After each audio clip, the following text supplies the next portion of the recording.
Phase Zero, Season 4, Episode 22 starts right now. Welcome to the show. I'm BD, joined today by Aaron Perrine. Hello, Internet. We got Jenna Anderson. Hey, everybody. And hey to Layla, who is in the live chat for the first time in a very long time. We missed you. Layla's here. Uh-oh. It's a party from the UK. What's up? What time is it there? Who knows? All right, today's show, honestly, there hasn't been a ton of Marvel news this week. There's really no way to say it. We're going to talk about the things that have happened, but last week's show was chonky, boy. I'm still trying to digest it. But this week, we still have things to talk about, but it's not as dense of a week by any means. It's honestly kind of a breather week of me trying to find the Deadpool and Wolverine claw machine in various AMC theaters. I have called at least a dozen. Wow. And none have come through for me. So yeah. So we have some Shang-Chi updates, an interesting Fantastic Four bit. Giancarlo Esposito has taken over the MCU, apparently. Deadpool Wolverine stuff to talk about. And then we're going to talk about some Avengers 5 and X-Men stuff towards the end of the show. But yeah, should be fun, easy. Let's chill. If you guys have things you want to talk about in the comment section, this week is a great time to throw a topic at us and see if we can talk about it live and work it into the show, because we kind of have some time on this one. Let's have some fun with it. Y'all ready to dive in? Yeah. All right. Well, top story, obviously. I don't know who makes this rundown. Couldn't be me. But, top story, Shang-Chi. What? To be honest, actually, I didn't put this one in there. But actually, did I? I don't know. No, I didn't. Yeah, Jenna put this one in there, but I'm like, all right, hey, that's a top story type deal. Simu Liu is on Jimmy Fallon. He was asked, where the hell is Shang-Chi 2? Essentially, in a very Jimmy Fallon way. This is awesome, man. Where's Shang-Chi 2? So, then it became... the quote is this. This is where I use all the mental gymnastics that I possibly can to answer this question. Well, look, I will say this. It's definitely happening. I should probably lead with that. People, whether it's online or in person, ask me every single day and tell me every single day how much they enjoyed the first movie and how much of a moment it was. And I think there's just so much goodwill, and I'm so deeply appreciative of that. So please know, if you've ever sent me a message, if you've ever asked me about a sequel or just approached or any which way, I take it to heart. And I really appreciate it. I really do. And I think I speak for myself and Destin, our returning director, when I say we're so beyond excited to jump back in. We really are. End quote. I mean, I assume at San Diego Comic-Con there will be news about this, right? But yeah. So it's just another big non-update, really, more than anything. But it's the top story, if you ask me. I was going to say, at least it's something for you, given the amount of times you've been on the show asking where Shang-Chi 2 is and what they're even doing. Like, hopefully we'll get something. Hopefully it'll be sooner than later. I know it's a huge logistical thing, because if the Avengers movies are happening when they're supposed to be happening, I don't know how he films 3 movies back to back, but who knows? I mean, it's been 3 years and the movie's still not announced. Yeah. I laugh because he says a bunch of people come to him every day asking about Shang-Chi 2, and it's really just Brandon. Yeah. It's just Brandon every day. Yeah. I've been at his door. Shang-Chi 2 King. Shang-Chi 2 today, King. He keeps it. I dress up as a FedEx delivery guy and I just show up to his door. It'll happen one day, BD. Oh, maybe. Yeah. Will it? Shang-Chi 2 is still the best new character. Shang-Chi still the best origin story, best new character in the multiverse saga, in my opinion. I mean, apparently Marvel agrees. They're just going to make you wait. This is the BD treadmill. This is what happens. You just like to hurt me. It's true. It's true. Speaking of things that hurt the internet, Rahul Kali spoke to our buddy Neebs. Great job by Salam Nerds to get the interview. This is great. He talked about auditioning for Fantastic Four with them, and I got the quote right here because I actually sat there and saw the clip on, and I'm like, wait a second, I know these people and not iZombie Star. Yeah, I don't know if I'm allowed to talk about it. I didn't get it is the important thing, as Neebs and them are shocked in the background. But on good days, I see the Constantine. It'll flare up once again, and I love all of these fan casts. On good days, you're like, man, I'm wanted. People really want to see. You're the guy that people will shout out for anything. And on bad days, it's a reminder that you're not the guy. You're not there. There are roles you'll never get. So it's sweet, and it's perspective, and it's how you feel about yourself. So that's great. And of course, on Instagram, which you probably should go read for yourself, he also shouts out other roles that he had auditioned for and did not get. And it's like wild. Like, we all think he's just sitting there at the house taking care of plants, and that man's been doing stuff behind the scenes this whole time. So what do we think about our favorite mortuary worker almost getting to play Fantastic Four's Reed Richards? I've been a fan of his since iZombie, and I love his work with Mike Flanagan. I honestly, if he were to join a superhero thing in the immediate future, I feel like whatever Mike Flanagan might be cooking allegedly over at DC, I feel like that would be really fun. But I'm glad to know he auditioned for Reed because that was a really huge fan cast at the time. And I'm glad to know they were at least listening to the fan cast and getting him in the room. But I also know people were joking because he had a tweet or two kind of joking about Marvel and about the MCU from years ago that I cannot read on here because we would get banned, but it was kind of people were joking that maybe that was the reason why he didn't get the role, which he was kind of leaning into and having fun with. But yeah, I'm glad he at least auditioned, and I'm glad he has a good outlook on the whole ordeal. I've never watched iZombie. I'm gonna be honest. I don't know if I've ever seen Rahul Kali in anything that I can consciously recall. I looked at his filmography and I've played a bunch of video games that he's done voices for. I remember the excitement for him. The only reason I think I really even know who he is because so many people wanted him to be Reed Richards, and I was like, oh, cool. It seems so many people are into this. I could get behind it. So I don't really have an opinion either way on whether or not he would have been good because I have no recollection of ever seeing him act. I mean, not saying I haven't, but there's nothing that I can remember. But I genuinely, I remember being on that train because I was like, man, so many people are on this train. I don't think they could be wrong type deal. So, but yeah, I think we're all in that, oh, it went to Pedro. Okay, well, we'll see what he does with it type beat. At least, we all love Pedro, but do it, we're waiting to see type deal. I don't know. I don't know. I'm rambling because I don't really have a firm answer because I don't know much about Raul. You're just saying Pedro like a dozen times just because Layla's in the chat. That's true. The chat lighting up right now because I said it. I think it's really funny too. I like the Mike Flanagan shout because he really is listen, wherever I go, he has to be here. I did not realize until I looked at his filmography post iZombie and post other Netflix fun Mike Flanagan stuff. I was like, wow, he really is in all of these. It's just nuts. So yeah, I hope he's doing well. I hope he's not getting too down on himself because he is delightful. Yeah. Another person did make it to the MCU that really wanted to, or at least into a Marvel role. So we talked about this a couple weeks ago when he initially revealed that he was talking about this. I know I'm gonna be playing devil's advocate every time we talk about Giancarlo Esposito talking about being in a Marvel thing. BD was not here when I initially suggested maybe he's in a Sony project and just doesn't know it, and now he's realizing it in real time, and it's breaking his brain. So I will read the quote while BD has a panic attack. So Giancarlo Esposito was at the Phoenix Fan Fusion Convention, and he said, quote, "The MCU has knocked on my door, and it's a role you wouldn't predict. It will be teased, and there will be a series afterwards." This is interesting to me because my prevailing theory was that he might be voicing Norman Osborn in Your Friendly Neighborhood Spider-Man, which this quote doesn't seem to suggest that, but I don't know at this point. Like I said, I'm not fully ruling out the Sony thing because we've had so many actors think they're in the MCU and then they're really in Sony, but who knows? What do y'all think? I know BD has thoughts. Oh, don't put that out there. Don't put that out there. No. I mean, now I'm sitting here like, could he be in a Craven credit scene and then he's going to be in the Spider-Man universe on Amazon or something? I think Giancarlo is nerdy enough to know the difference. I don't think this is a Dakota Johnson situation where she's never seen a comic book. I think Giancarlo loves these universes pretty intensely. So I think when he says MCU, he means it. I trust that. I don't know who he's going to be, but I think I think he'll be in the MCU. I just laugh because I'm not on the same train as Jenna just because the series of it all. How could the series be coming very, very soon if it's not Nick Cage? There's no other announced Sony series, Amazon series, unless something hysterical happens, which, by the way, if that does occur, please bookmark Phase Zero for that reaction episode. Brandon will just be sitting there playing Feelings on a piano like a lounge singer for the 45 minutes of our show. It won't be anything else. It'll just be him drinking gin right out the bottle, drinking Aviation right out the bottle. And Ryan Reynolds rubbing on the back. It's going to be all right, big fella. It's going to be all right. It's going to be okay. Yeah. He's so upset. I'm so sorry, BD.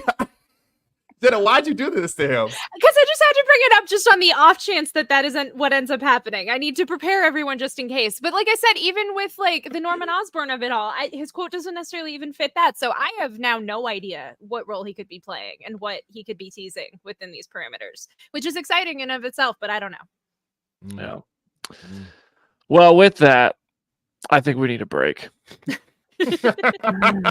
We're going to take a quick 1 minute break. We come back. We're going to talk about some Deadpool and Wolverine stuff. This might be mildly spoilery. It's all stuff that has been officially said and revealed. We're not going into anything like, hey, we heard this, we saw that, this is a rumor. This is either coming from clips, the cast, official promo stuff, anything like that. We're not going to do spoilers. So subscribe to the channel, and it's a Deadpool and Wolverine portion of the show in just a moment. See you there.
Welcome back to Phase Zero, where we ask actors questions about Marvel movies at junkets for other titles. It's very common, and it's a thing I addressed just like that with Daphne Keane at the junket for Star Wars The Acolyte.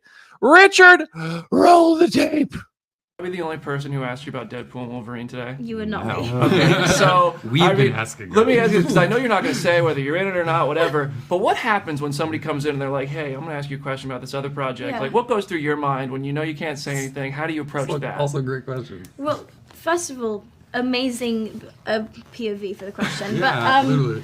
what goes through your head is, first of all, how cool that something is that big that it seeps and it like bleeds into other projects, and how cool it is that I got to be a part of something that had such a huge legacy that almost 10 years later I'm still being asked about, and that just feels pretty huge. Yeah. First time I saw her, I mean, she literally, I walked on the set and I freaked out. No, you didn't. Yes, I did. I mean, we talked did? about it. Yes, homie. Oh yeah, you did. Yeah, I was like, yo, you are so good. Sorry, we can go on for days. She's so good. Awesome, guys. Well, congrats on The Acolyte. Enjoy the premiere Thank you so tonight, and much. enjoy the rest of your interviews. Thank you so much. Thank you. Thank Thanks, you so guys. much. Nice to meet you.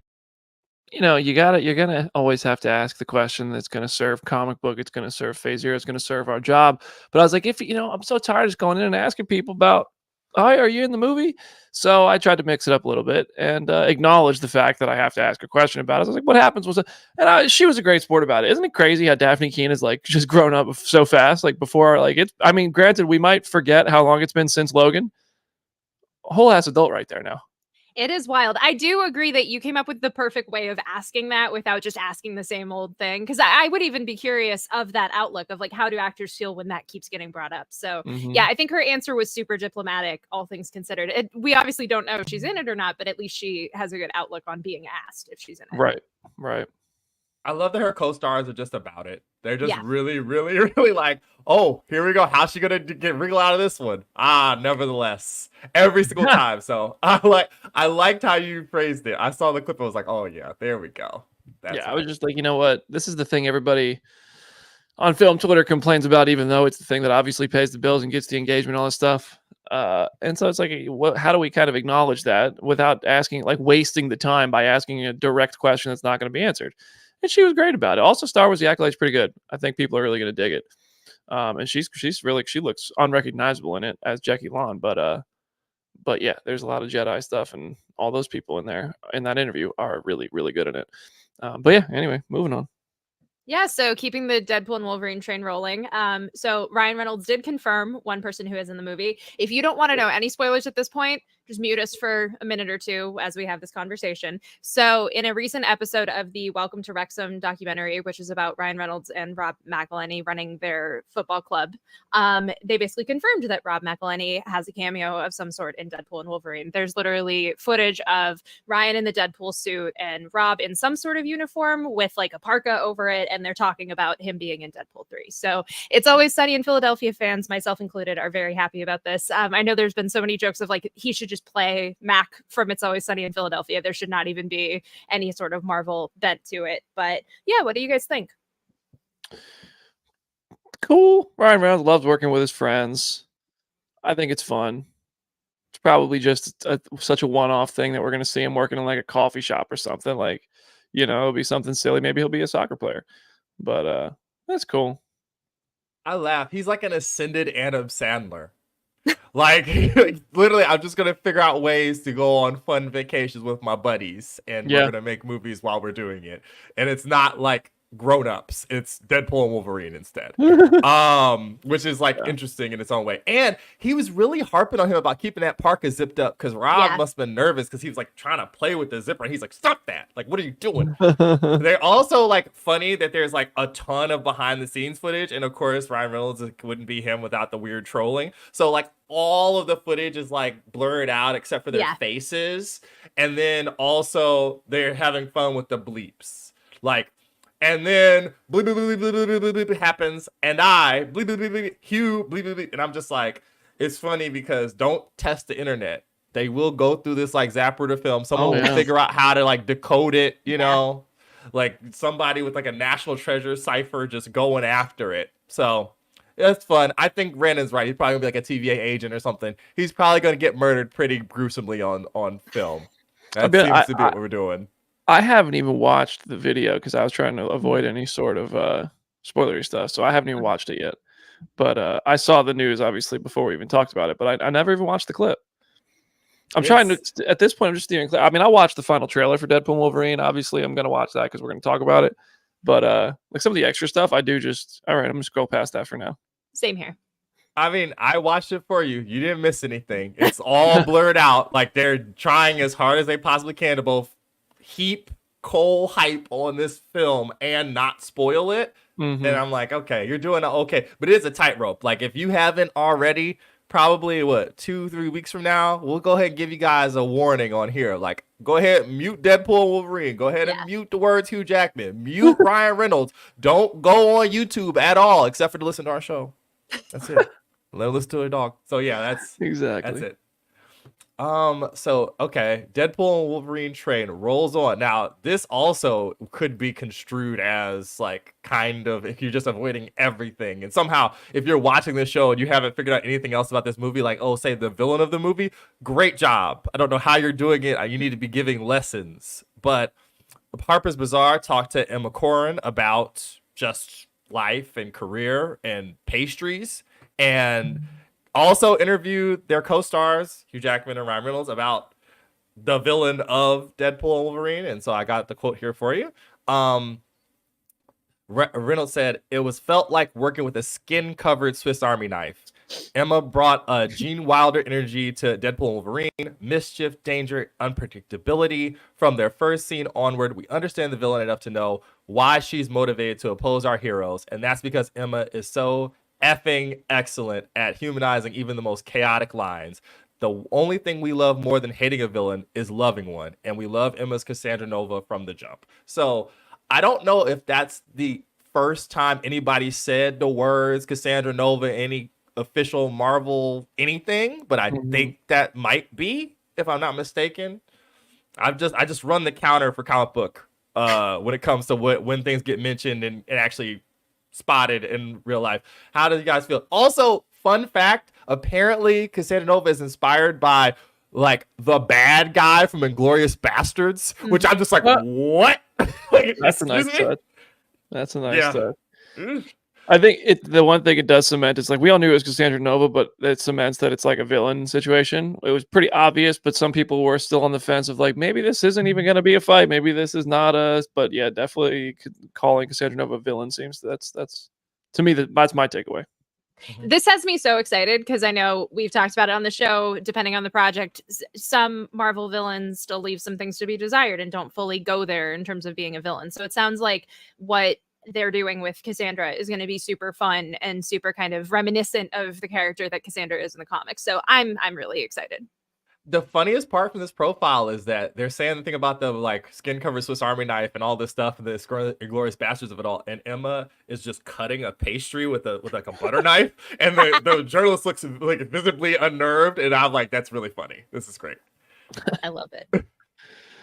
So continuing talking about Ryan Reynolds yapping his yap, saying quotes. So Fandango did a huge interview with Ryan, Hugh, and Sean Levy about the tickets going on sale. And of course, they had to ask about the Taylor Swift speculation. And so Ryan said, movies like this, there's just so much speculation, so many people that might end up in the film. I mean, I saw one that was convinced that Elvis was in the movie. Anything could happen. And that's sort of what I love about this universe and this world. Surprises are the essence of Deadpool. As the resident Swiftie who has to keep bringing this up, this doesn't confirm or deny anything for me. This does not sway me on the pendulum one way or another. This only just makes me looking forward to once this movie is released. I would love to hear like what their group chat was like between like Taylor, Ryan, and Sean, just like either about the rumors or about her actually being in it. But I don't know at this point. Go ahead, PD. It's another one of those. It's just like the Shang-Chi quote. I feel like this week we are pulling from everything we can to try to make things news, and it's just like, okay, I like that he had fun with it. I watched this clip. At this point, I feel like there's been so much Taylor Swift speculation, and it's not even fueled by them, other than the fact they went to a football game together a while back, and that like cool, famous people hang out together, like do your thing. That was not necessarily a promo for Deadpool, though obviously it was Sean, Hugh, and Ryan together. So it's like, okay, we're not too crazy for coming to this conclusion. But yeah, I don't know. At this point, I feel like a lot of people are going to be disappointed if she's not in the movie. And I really could see it going either way. I also feel like at the same breath, there are going to be dude bros who are going to be upset if she is in the movie. Like they're still going to hear all of these months of speculation and then still be mad if she somehow is there. So I don't know. At this point. My buddy Jacqueline Cooley asked a question, and I love that she asked it this way, which is funny, which allowed them to vamp and do like this weirdness. But Jenna's right. The speculation will not end because if you pay attention today from People Magazine, you know, they have Hugh Jackman interviewing Ryan Reynolds and Ryan Reynolds interviewing Hugh Jackman, which is a delightful bit. Good job. Good job, everybody involved. But the cover, one of the exclusive covers is Ryan Reynolds and him like forming a heart with their hands. And Ryan definitely has that friendship bracelet middle of the frame on in red and white colors. And I'm like, oh boy, the internet. Even though he wears that thing everywhere. Yeah. Right. They're having so much fun with it. I'm like, we're just going to see. Curtis Harrison, BD is bad in the best ways. No, I'm just putting a note in here to send to Peter and Richard after the show to silence the word I just said for the podcast. At what time I said it. Good call. All right, we have one more Deadpool and Wolverine bit, I think. I do, and this one actually is like a hey. If you've been avoiding the trailer stuff, you haven't seen this unless you've been on social media. So you know how we all kind of flipped out when the trailer came out because they're using Ant-Man's head as like the headquarters for Cassandra Nova, and it was like, oh wow, that's really crazy. Like, oh my goodness, like what is this? That and the Iron Man car did numbers. Apparently, it's not just Ant-Man's head. A new trailer, like TV spot, showed off that they're actually. It's basically, I think it's poor Paul Rudd's body submerged halfway into the ground, and they're using his arms as a gate. So, like, she probably is like telepathically moving his arms open and closed for people to get in. And I'm like, poor Ant-Man, he got done dirty in whatever universe they had been. He got played a little bit. It's unfortunate, and it's funny because they're just leaning into more and more Dead Man Logan stuff, right, Jenna? Because there's the crazy splash page where it's like dead Ant-Man and he's like the size of Wyoming. Yeah. And then was it 2000? It was 2007. The past is a blur, but yeah, Yes. I was like, wow, this is crazy. That's a really cool visual. Either way, like people in the chat are pointing out of like it's very much like how Guardians have the giant like celestial head. So I don't know. I'm excited to see how the like logistics of this work, but it sounds really cool. I just think this is like the one big Easter egg they keep showing us, and it's cool they're showing it to us. It's the obvious connective tissue for Deadpool and Wolverine to the MCU, aside from like the TVA and stuff. It's the connective tissue to the Avengers references, and I think it's cool. And it just makes me think, what else are they doing? They won't even show us what's on the other side of that portal. No. Avengers Endgame. No, I don't actually think that. For the record, I don't believe that they're jumping into the Endgame battle. I don't think they could afford that. No. But yeah, Peter, clip that too. So where are they? We do the reaction podcast. Like, imagine if they did. You know how cool it would be if they took a portal to a time in the MCU, whether it's with Iron Man or Captain America or Chris Hemsworth or Thor, and like they jump into it and it's played like they're just doing what they did in the Deadpool 2 credit scene where they're kind of manipulating old footage, but then like they find a way to like make up and face match everything about the person, and the scene changes into something that's clearly new footage that they got. Like, and that would be dope. That would be great. Like, all of a sudden Deadpool shows up in Tony Stark's mansion while he's got the little paralyzer things in his ears because Obadiah Stane is torturing him, and he's like, you think it's just Deadpool being put into the scene, but ultimately they got Robert to come back and recreate the scene in the same, like a very recreated set, and they made him look like it was 2008 again. That would be a really cool thing for this movie to do. It would be such a meta thing too, that I think, who knows? Who knows? I'm all for Chris Hemsworth lying to BD. Yeah. All these people, that's why I have trust issues. All right, we're going to take one more break. We come back, some Avengers, some X-Men, and some Brie Larson to talk about.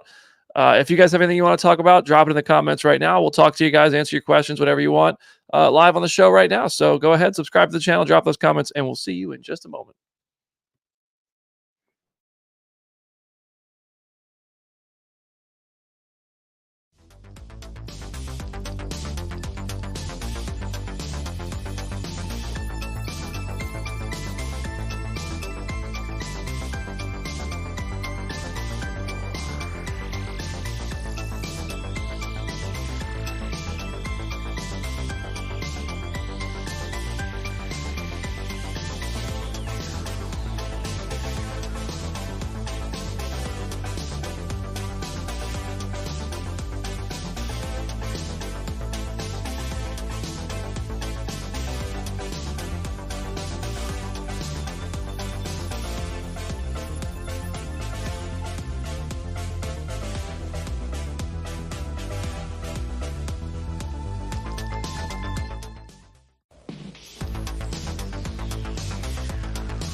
Welcome back to Phase 0, Phase 3 of the show.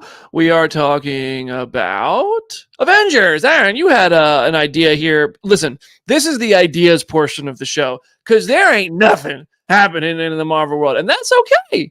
We had such a chunky show. Go listen to last week's show again if you want to talk more Marvel. Honestly, that show was great. So I'm gonna look through the comments and see if there's anything we want to talk about. But Aaron had an idea. This is the ideas portion. This is the let's have a conversation and get to know each other portion of Phase 0. So wow, I accidentally became Jeff Goldblum for a second. I won't flatter myself by actually meaning that, but it did. Wow. Anyway, so yeah, Aaron, go ahead. I'm gonna go ahead and see if we have anything here while you tee this subject up here. Hey, look, it's Aaron's favorite activity is vamping while BD furiously looks through a computer. If you've listened to our show for a long time, you know it's here. But if you've been on the internet for any amount of time, you've seen, I think, RPK and some other people talking about Avengers 5 taking a different shape than maybe we previously thought, talking about Avengers 5 being a smaller scale story that might have Kang as a villain, but not a multiverse spanning Secret Wars Part 1 or Part 2 thing. And as a result, Secret Wars being split into 2, and we might be getting that announcement later in the year. I think that this is something that a lot of the viewers had talked about before. I think we've talked about it at length on the show, but hearing it reported by notable scoopers means I feel like we should talk about it. Have you, Jenna, you're on mute, but how do you feel about a smaller scale Avengers movie? Like, funny enough, like that THR article postulated all those months ago, which feels like a year ago at this point.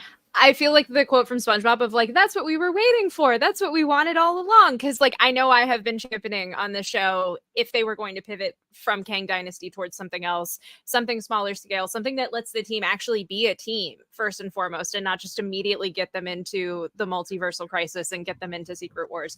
I'm on board with that. I would love to see what villain that would look like, even if it is just a variant of Kang. I know that raises a whole lot of other casting questions, but I'm on board with this. There was one tweet that was going around kind of responding to this that was kind of funny because it was someone being like, oh, they should just have all of these villains break out from the raft and then all of the Avengers just fight them. And someone was like, there are no villains. Like, there's very few returning baddies that they could don't say that in bring front of back in Peter. their content. Don't say that in front of Peter.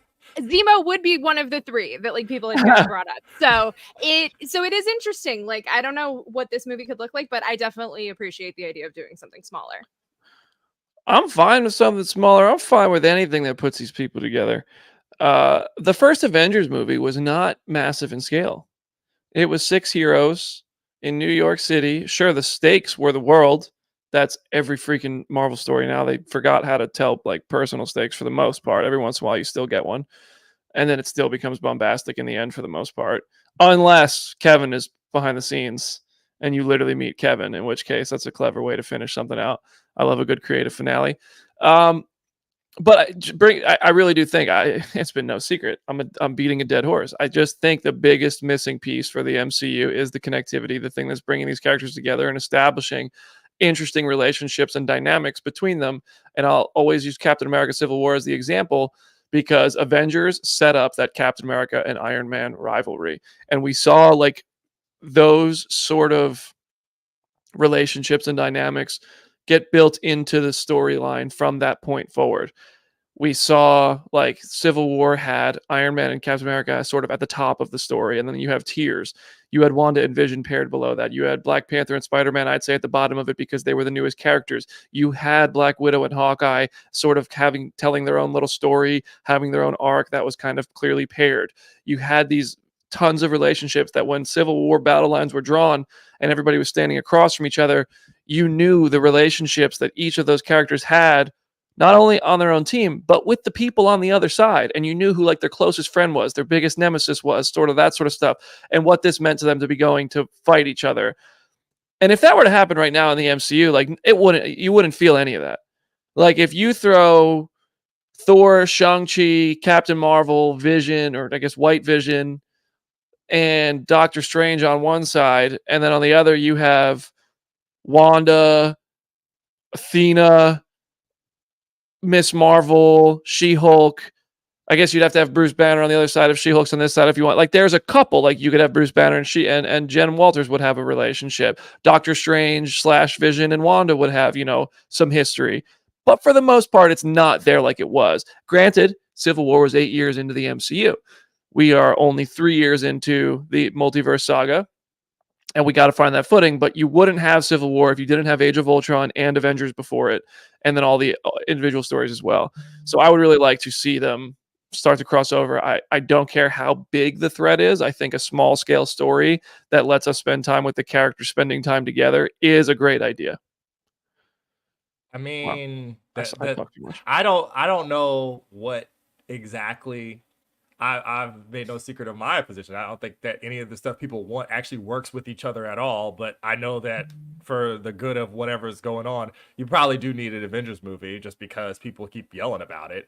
I gotta confess, I spent so much less time on social media in the last 4 weeks. Is great, is good. You go to a baseball game, you eat peanuts Damn. and a hot dog. It costs Is that what- $55. That's 4 movies, and it's great. So, you know, but I think that baseball game.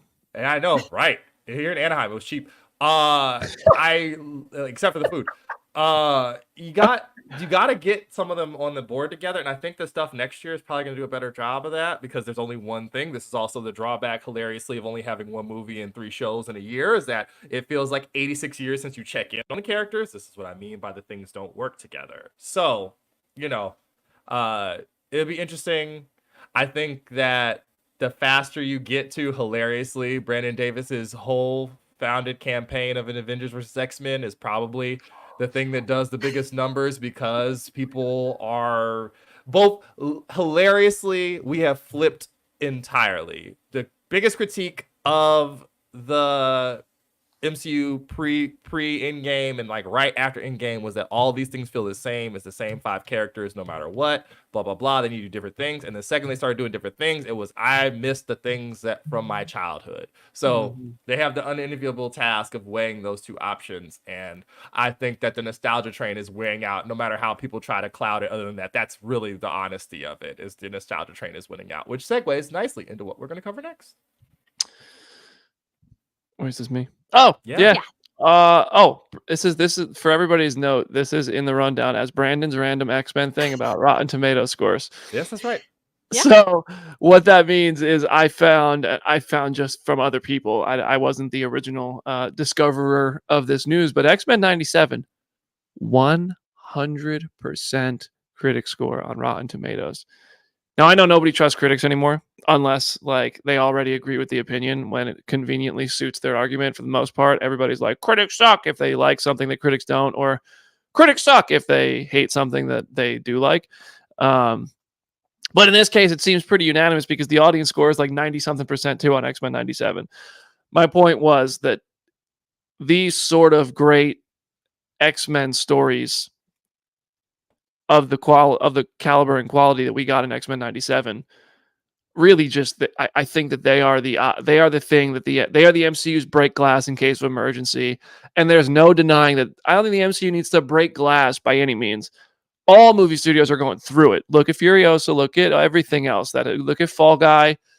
It's not just Marvel movies that are underperforming, but the X-Men might be the thing that really sort of saves the MCU, for lack of a better way to describe it, and makes it an event again.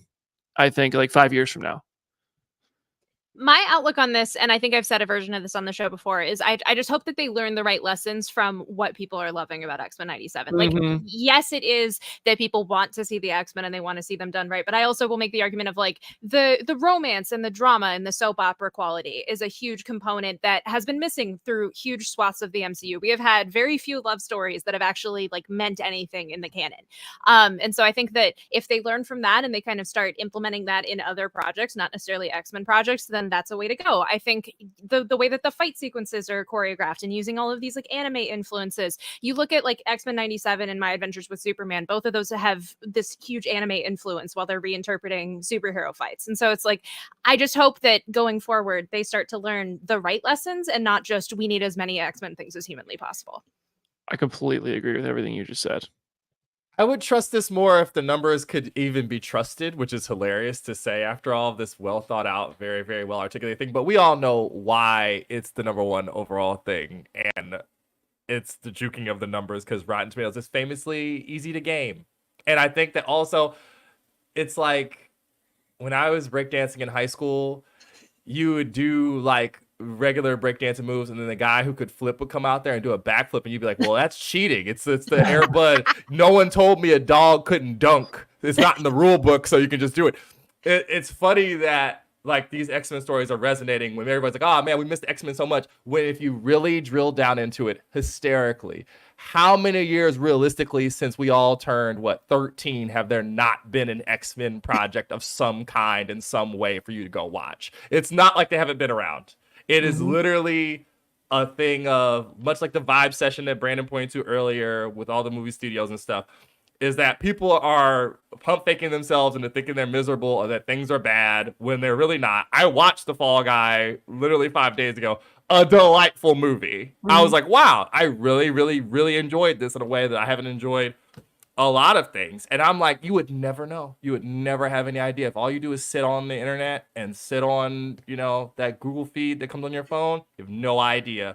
So, but in the funniest part, darkly, cynically, I think BD is right because people are stupid.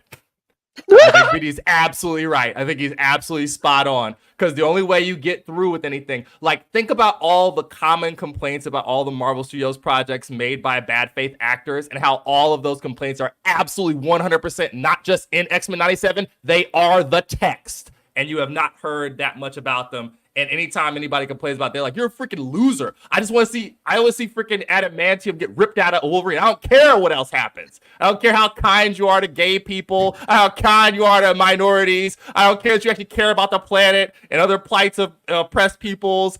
As long as I get to see Wolverine in yellow and blue and Marvel Girl and like Cable shooting up and then getting his mom's powers in the Phoenix, I don't care. So it's very funny. I just like laughing, like maybe it has to be this way. This is the route. This is the route we're on. Unfortunately, I mean, I think that I don't think we will have an X-Men movie called X-Men for at least like 5 years. I really don't. I don't think. Well, shit, it's already 2024. 2029 is a long time away. But I just think they're smart for letting the X-Men movies rest. Deadpool and Wolverine is sort of reviving the X-Men movies very obviously. But I just think that the MCU X-Men, the new cast of X-Men, is still a ways down the road. Yeah. And the things that Jenna outlines that made X-Men 97 so good and so successful and so interesting are, I think, exactly why we go to the movies. They're exactly why we loved the Marvel Cinematic Universe in the first place. And I think X-Men 97, with the exception of some titles in the MCU, tackled more real-world issues, sometimes just so blatantly, so in not subtle ways at all. But apparently sometimes still subtle enough for some people to just be like, that's not what they're saying. Whether you see it that way or not, it's all interesting. And I think it's a brilliant added layer that it's very obvious that there are metaphors for or allegories for oppressed communities and people who are, marginalized in X-Men 97. And I think that that's going to be an integral part of what the MCU does with them. Whether there's a side of people who like that or not, that's their problem. I still think massive audiences are going to really love such themes, such stories, such rich characters. But yeah, I don't know. I don't even know where I'm going with that. I think the X-Men are the future for the MCU. And I think X-Men 97 is a strategic choice to get kids interested in X-Men as well, so that there's another generation of X-Men fans when they go to the movies again too down the road. I always think about, there was a YouTube video about the theme music on the Disney Channel, and the guy who put it together. Shout out to Funkland. Shout out to Funkland. And he kind of did this really in-depth research about how things were produced for Disney Channel to help get audiences invested. And one of the people he talked to said they started putting fish-related content in their interstitials a year before Finding Nemo came out, because then by the time Finding Nemo came out, all of these kids were like, I like fish. I want to go watch the movie about fish. And so I do think the X-Men stuff is probably a little bit of that, just like on a much larger scale. The funny thing also is that we're setting up the funniest possible outcome for this summer, where I will be insufferable, because for a year and a half, everyone kept saying MCU is dead. What the heck are the trades going to say when Deadpool Wolverine comes out and it's the only movie this summer to do $1 billion? Because that's what we're headed towards. I thought Furiosa would be received better than it is, and it's a good movie, which is hilarious. It doesn't matter if it's a good movie or not anymore. It is not. Also, the trades and just the culture have decided that like a movie's box office is only 3 to 5 days at this point. It's like at this point, by the time the opening weekend got over, they were like, well, Furiosa's done. And it's like, you are not taking into account the idea that a movie has legs and people are not necessarily going to go watch it opening weekend, and like that's okay, and we need to take that into account with the numbers. It's true. I also like to say to the watcher where people are like, oh, people want things to be comic accurate. Baby, X-Men 97 is remixed so hard. Like, yes, the bones of a comic are in there, like different comics, and Bo clearly loves 90s X-Men. But like that Goblin Queen arc is like a year of stories in like 5 seconds. Like, what are we doing? I don't know. All that to say, the X-Men are obviously a pretty big portion of this going forward. Pretty big portion. As long as they're good, as long as they're telling good stories.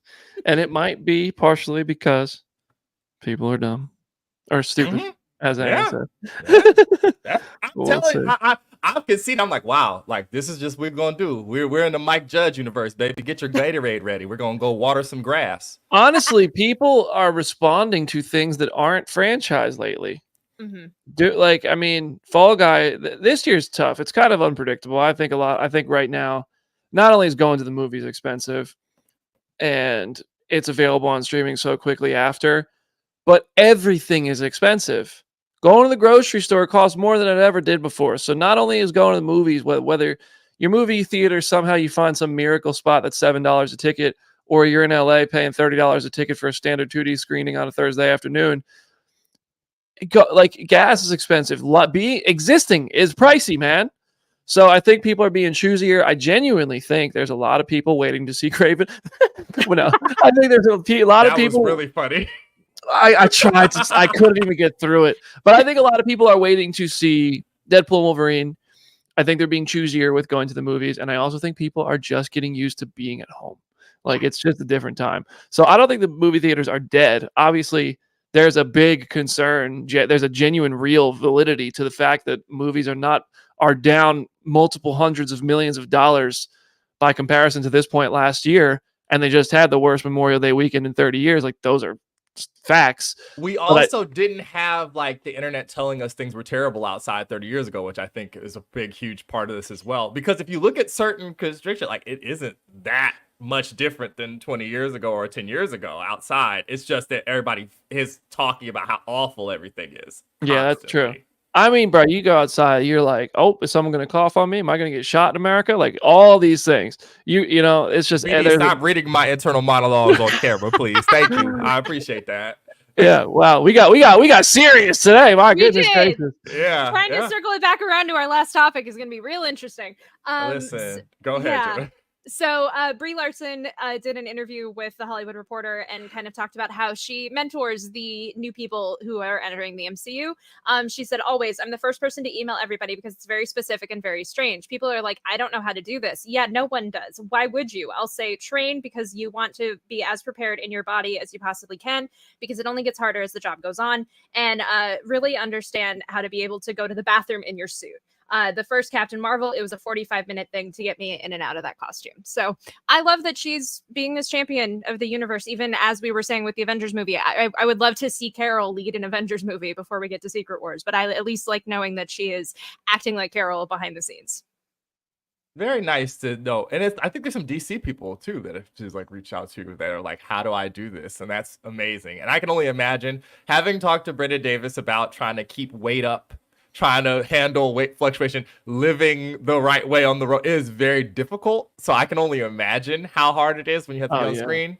And I don't know how, BD, you can't get out of leather fast enough to pee. That's not a thing, right?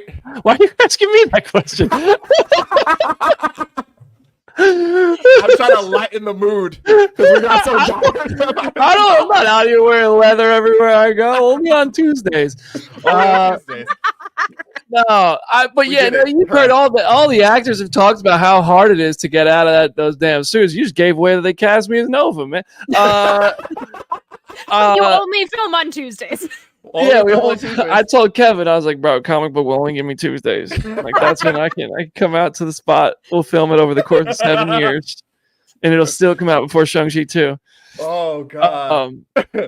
But yeah, I mean, I think it's awesome that Brie does this. She seems like a person, a very empathetic person who really cares about the people around her. I could really imagine she probably latched on to Aman Vellani's well-being. You know what I mean? I just think she really cares. And if somebody comes in, younger, older, kid, adult, somewhere in the middle, to Brie Larson, and they're like, hey, you know, how do I navigate this? Brie Larson's been through it in this franchise publicly. So if there's anybody who has probably developed a really, I hope at least, a very effective mental fortitude and ability to compartmentalize reality versus bullshit comment sections and things like that, like it's probably her in the MCU franchise.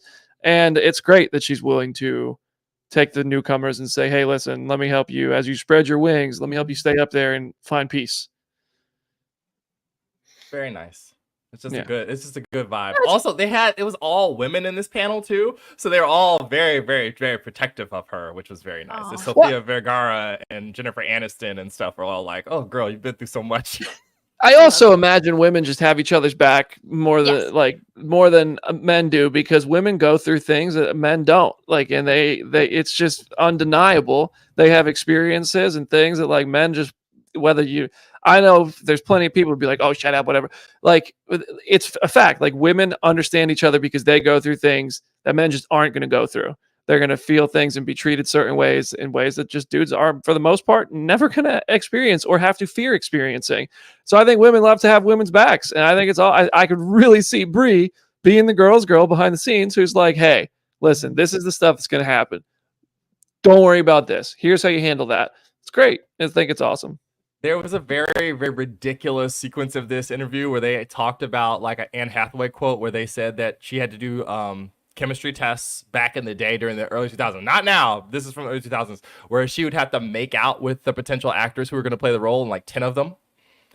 And like Jennifer Aniston, but like, absolutely not, no way. And Brie Larson's like, I have it in my contract. We're not doing any of that. And then I think it was who asked if they were asked to simulate, which I was like,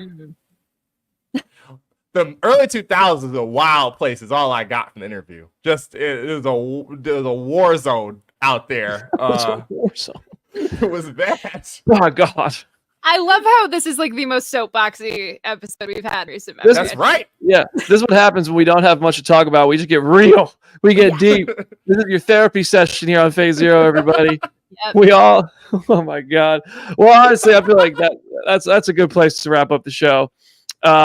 This was we certainly made a lot out of a little on today's show, and this is what we do on Phase Zero. We're just here to have a good time, celebrate the Marvel world, and just kind of show how.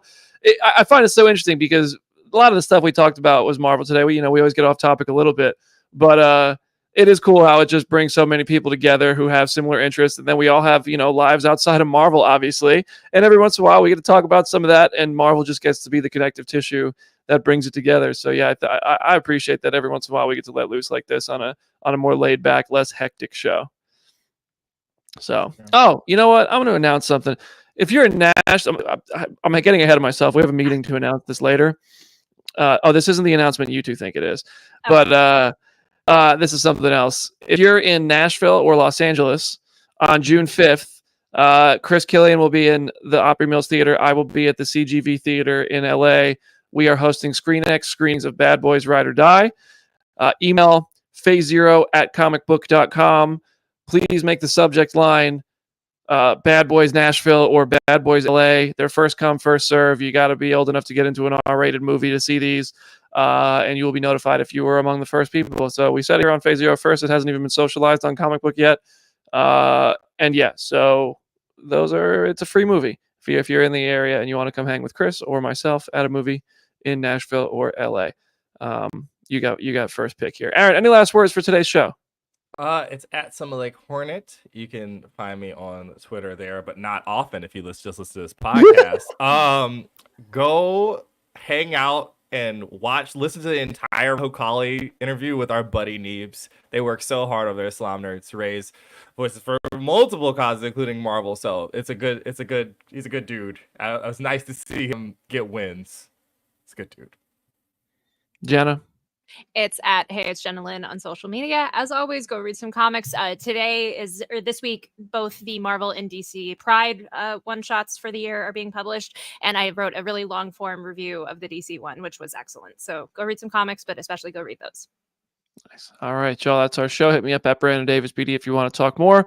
Please subscribe to the Phase Zero channel on YouTube. Leave us a 5-star review. Play our show for your mom. Play it for your dog. On Monday, we will finally have our next movie review on the road to Deadpool and Wolverine. It was a good holiday weekend. I hope everybody had a good, long, safe weekend we tried to ourselves. And we hope to see you Monday for our review on the road to Deadpool and Wolverine. Only 2 movies left. The movie's less than 2 months away. We're getting there. We'll see you next week, everybody. Have a good weekend.